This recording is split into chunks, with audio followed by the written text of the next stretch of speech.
daludal kanayon o kaya yung takway or yung ugat ng gabi. Meron ulit akong mga nakuhang pwede nang mailuto. Nag-upload kasi ako nito noong nakaraan, ginawa ko siyang kinamatisan. Ngayon may mga nag-comment nga na hindi nila alam na pwede palang ulamin to. Pero napakasarap siyang pantawid gutom pag ganun walang pambili ng karne o kaya isda. Ngayon ia-adobo ko naman. Pero bago ko siya lutuin, pinatuyo ko na siya kahapon, sinabit ko na para pag nilinis madaling matanggal yung balat. Pag hindi kasi tinanggal yon, para siyang buhok pag kinain. Ayan, nalinisan ko na siya mga kanayon, nagmukha na siyang sitaw. Ngayon, igigisa ko lang to sa sibuyas, bawang, luya, saka kaunting sili. Medyo masarap kasi ito, medyo mayanghang. Pauputukin ko lang tong baboy. Sasamahan ko ng paminta, saka pandagdag lasa. Dito ilalagay ko na yung suka at saka toyo, kaunting tubig para medyo may kaunting sabaw mamaya. At ipapatak tong daludal or yung takway. Pag nagluto ng ganito, wag nga palang kahaluin. Slow cooking lang para hindi sumama yung kate. At kung hilig mo din ng mga ganitong pagkain, baka pwedeng palambing. Pa-like and share naman, pa-subscribe na din.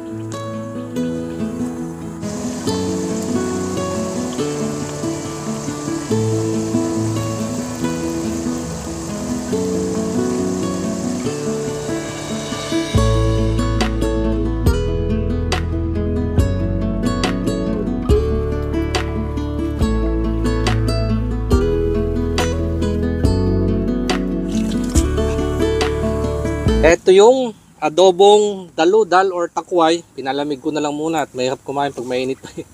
Maraming salamat Mama sa patuloy na bayang pinagkakalob sa amin. Pagpalain to at magbigla ka sa aming pangatawan. Amen. Mayon! Makantay na po. At yung nagmamantik ang ganyan. May pahid-pahid sa kanin. At sinamahan ko nga pala ng to. Pandagdagan pritong isda. Saka buko. Panula ko mamaya. Wala na ako nung dahon ng sibuyas, hindi bagay kasi wala ako sa usawan. Maalat na to eh. Yun o.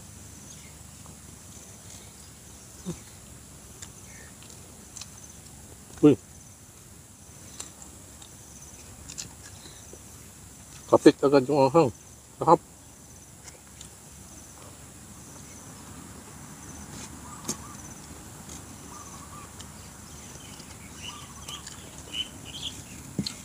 Sakto yung alat. Saka yung asim. Ang sarap nito pag nababahaw.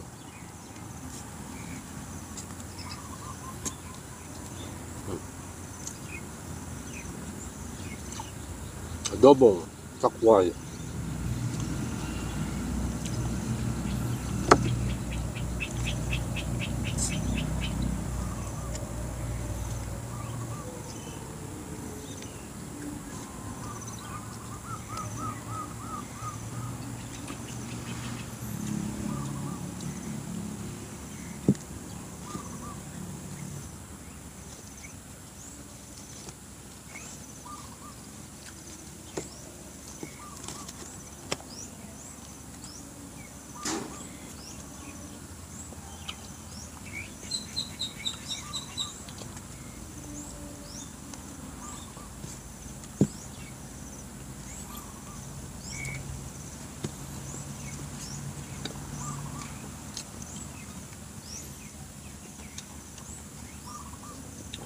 Mamantika.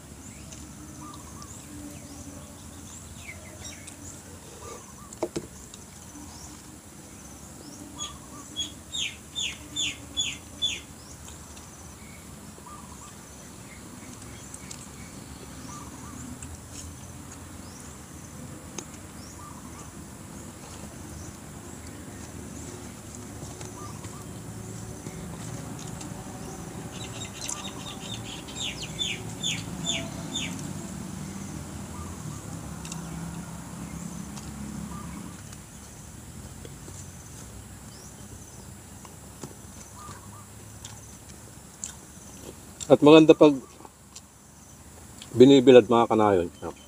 Hindi siya naduduhog. Buo pa rin. Masarap kainin, hindi katulad ng duhog na medyo hindi na kaya-aya sa paningin.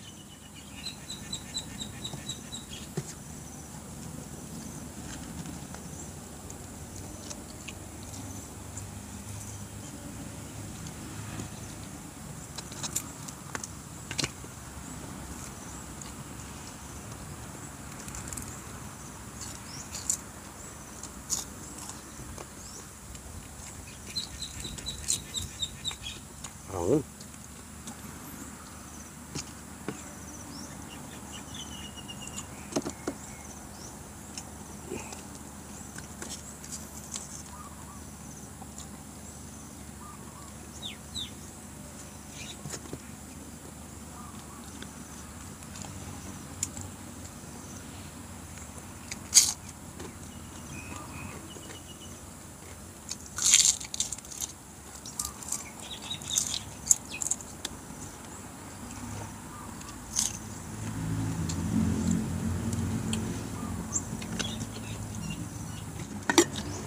Bitin yung nilabas kong kanin.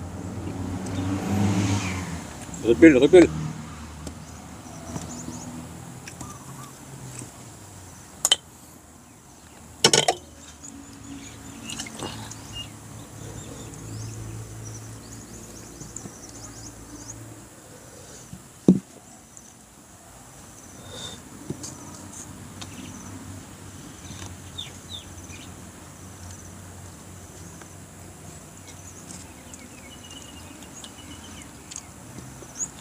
Mukhang masyado na mahaba yung video mga kanayon.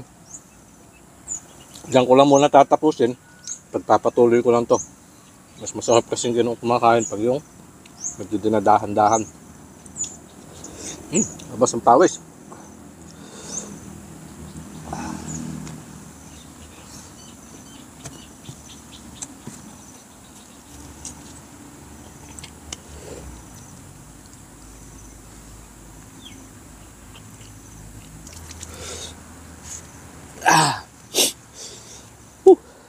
Init sa bibig. Yun lang po muna ay babahagin yung ako mga kanayon. Cheers po sa atin lahat.